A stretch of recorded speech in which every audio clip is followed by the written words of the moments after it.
Pac Man was a revolutionary arcade game that paved the way for many, many maze games in the 80s. The Atari 2600 version was crap. The arcade version of Ms. Pac-Man was even better than its predecessor, and the Atari version did justice to its counterpart, despite the console's limitations. Then Junior Pac-Man came onto the arcade scene in 1983. It was released by Midway without Namco's permission, and so the game technically isn't recognized as part of the Pac-Man franchise. The only port was released on the Atari 2600 in 1987, long after the prime of the console. As the title would suggest, you're Pac-Man and Ms. Pac-Man's son, Junior Pac-Man.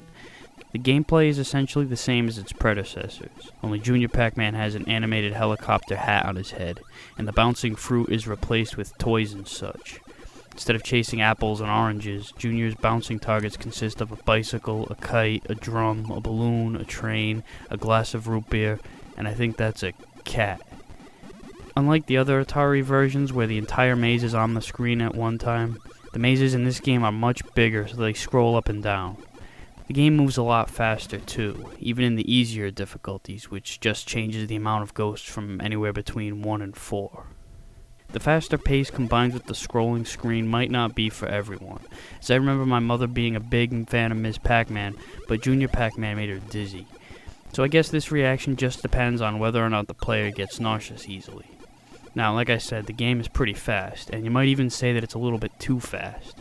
I personally think that the speed could have been tweaked a little bit, but it's really not a big deal. One thing the high speed does is make the ghosts a lot harder than on Ms. Pac-Man, especially since more than 50% of the maze isn't in view. But if the difficulty is a problem for you, adjust the settings to take the ghost count down. A minor addition are the larger pellets that show up in some spots that'll slow you down. And now the invincibility power pellets won't always be placed in the obvious 4 corners. They got pretty creative with this one.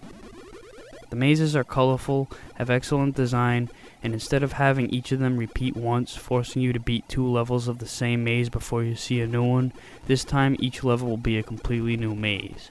There's only 1 maze in Pac-Man, 4 in Ms. Pac-Man, and now 7 in Junior Pac-Man.